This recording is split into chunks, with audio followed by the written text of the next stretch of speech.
Bonne journée. Si vous vous demandez s'il vaut la peine d'acheter une Fiat Doblo de première génération et quels problèmes vous pourriez rencontrer lors de son fonctionnement, alors vous êtes au bon endroit. Il n'y a donc toujours pas de consensus sur la résistance à la corrosion des carrosseries des voitures italiennes.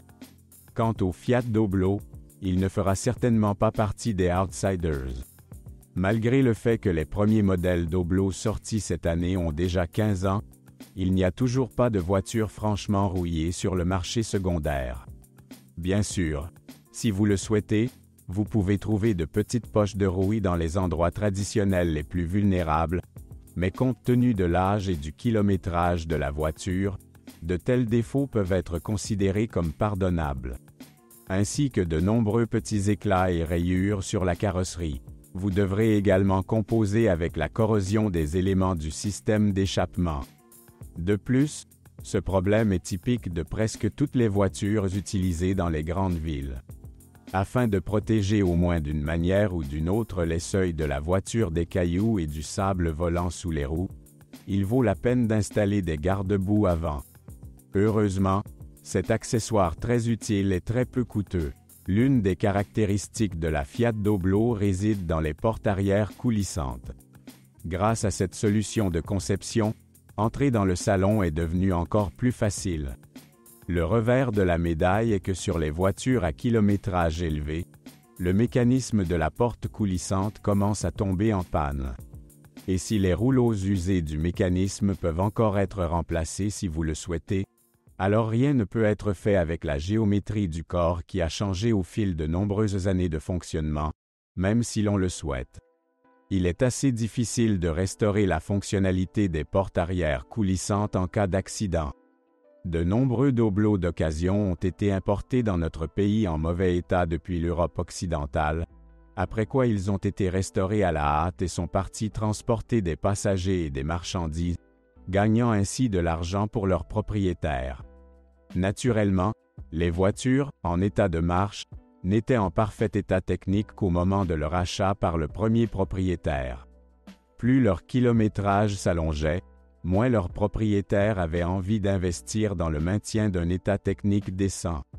On ne pouvait guère compter sur la générosité des Italiens et sur l'utilisation de plastique souple de haute qualité à l'intérieur du Doblo. Bien au contraire, il n'y a aucun matériau de finition coûteux à l'intérieur du Doblo. Il n'est pas surprenant qu'après 3 à 4 ans de fonctionnement, l'intérieur commence à grincer de toutes les manières possibles. Heureusement, dans un contexte d'isolation phonique généralement médiocre, les bruits parasites semblent se perdre et ne sont pas très gênants. Quant à l'état de l'intérieur de chaque instance spécifique, il dépendra entièrement des conditions d'exploitation. Sur les Doblo qui étaient utilisés comme voitures familiales, l'intérieur, même avec un kilométrage de 200 000 km, peut paraître très soigné.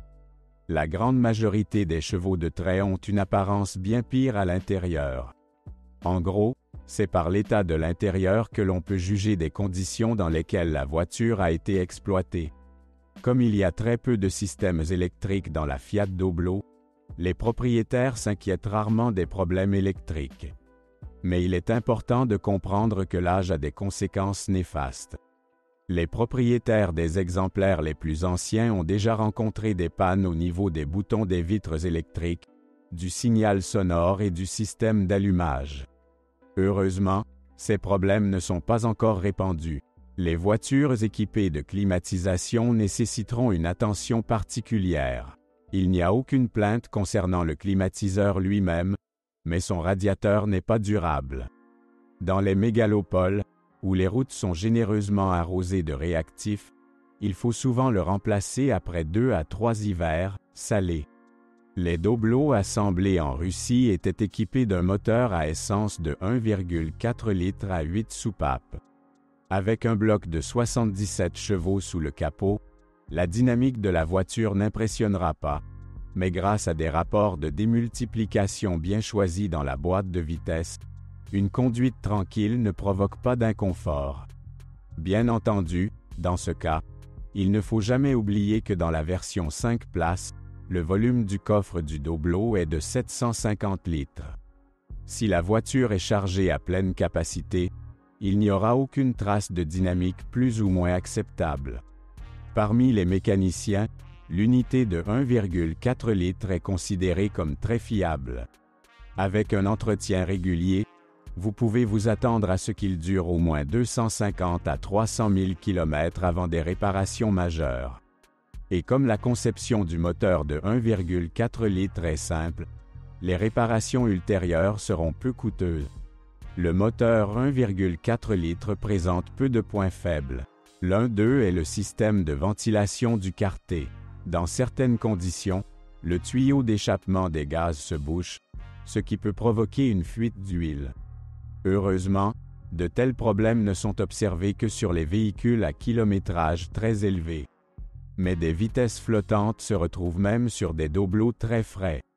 Les phénomènes associés sont une dégradation notable de la traction et l'apparition d'erreurs.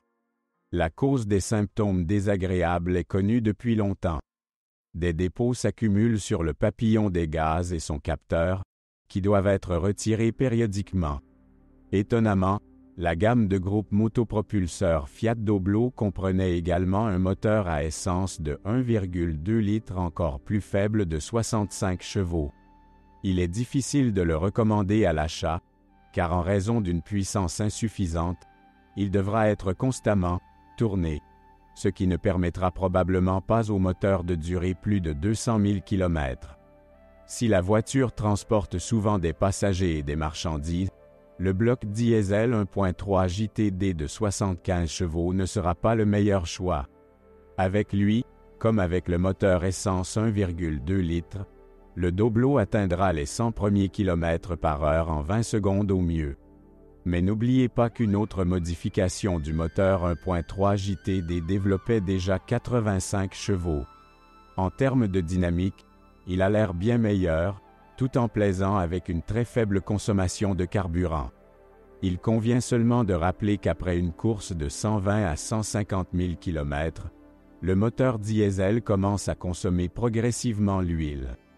Heureusement, l'appétit pétrolier, même avec un kilométrage de 200 à 250 000 km, reste très modéré. Ceux qui envisagent souvent de rouler à pleine charge devraient regarder de plus près la Fiat Doblo avec un groupe motopropulseur diesel 1.9 JTD qui, selon le degré de suralimentation, pourrait développer 101 ou 105 chevaux. Si l'on laisse de côté les injecteurs, qui ne sont pas très durables dans nos conditions, alors le moteur diesel de 1,9 litres ne présente pas de défauts sérieux. Il faudra juste s'habituer au travail pénible. Le moteur diesel transmet très sensiblement les vibrations au corps même à chaud. Encore une nuance. Le moteur 1.9 JTD n'a été installé que sur la version Maxi. Officiellement, Doblo dans cette version n'était pas vendu sur notre marché. Ainsi, tous les exemplaires de Doblo dotés d'un moteur 1.9 JTD sous le capot sont arrivés dans notre pays depuis l'Europe occidentale, déjà utilisés. En règle générale, ces spécimens ont déjà un kilométrage de plus de 250 à 300 000 km au moment du franchissement de la frontière, et leur état laisse beaucoup à désirer. Avant de vendre, comme vous pouvez le deviner, le kilométrage est réduit de 2 à 3 fois. Lors de l'achat d'une Fiat Doblo, vous n'êtes pas obligé de choisir une boîte de vitesse. Seule une transmission manuelle à 5 vitesses est disponible pour la voiture. La box s'est avérée très fiable. Pour le désactiver, vous devrez travailler dur. Dans l'ensemble, seul un niveau d'huile insuffisant peut réduire considérablement la durée de vie de la boîte. Il est impératif de le surveiller, car il existe des cas connus où même sur les nouveaux Doblo, les joints d'entraînement fuyaient un peu. Il convient de parler de la durée de vie de l'embrayage en tenant compte des conditions de fonctionnement. Si vous conduisez prudemment dans une voiture presque vide, elle devra être remplacée après un kilométrage de 120 à 130 000 km. Si Doblo est utilisé dans des unités commerciales, la durée de vie de l'embrayage sera réduite à 70 000 à 80 000 km. La butée de débrayage dure un peu moins. Habituellement, il commence à bourdonner après un kilométrage de 60 000 km. À kilométrage élevé, les propriétaires de Doblo commencent à remarquer qu'il devient difficile de changer de vitesse. Il y a plusieurs raisons, d'une liaison mécanique usée à un mauvais fonctionnement de l'embrayage. La suspension du Fiat Doblo a été créée à l'origine en gardant à l'esprit les extraordinaires capacités de chargement et de passagers de la voiture. C'est pourquoi, malgré la taille compacte du Doblo, les éléments de suspension ne sont pas unifiés avec ceux des autres modèles Fiat. La suspension avant est la McPherson habituelle, mais avec un zeste sous la forme de bras inférieurs montés sur un faux châssis puissant. La suspension arrière est à ressort.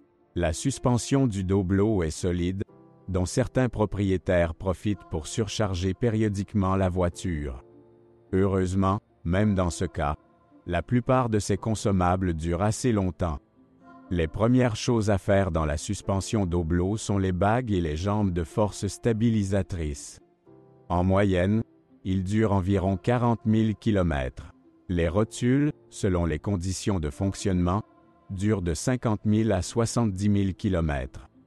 Les soufflets du joint homocinétique ont un intervalle similaire. D'ici 80 à 90 000 km, les roulements de roues et les blocs silencieux des leviers devront être remplacés.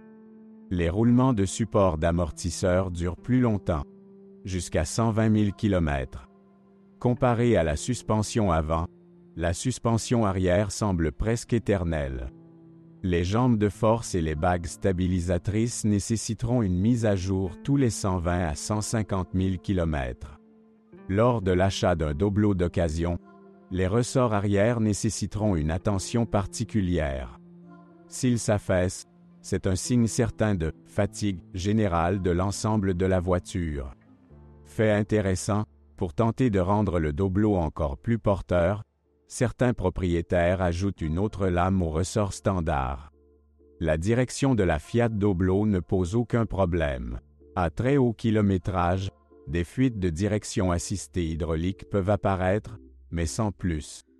Si votre budget pour l'achat d'une voiture est petit et que votre famille est nombreuse, alors une Fiat Doblo d'occasion peut être le choix idéal. Même si le talon italien n'est pas sans défaut, la plupart d'entre eux peuvent être corrigés à très peu de frais. De plus, la Fiat Doblo, malgré son origine italienne, s'est avérée être une voiture réparable et facile à entretenir. De nombreux travaux peuvent être effectués dans le garage à l'aide d'équipements peu coûteux et accessibles au public. Si vous êtes propriétaire, assurez-vous de laisser un commentaire sur cette voiture. Votre avis aidera certainement les autres à choisir une voiture.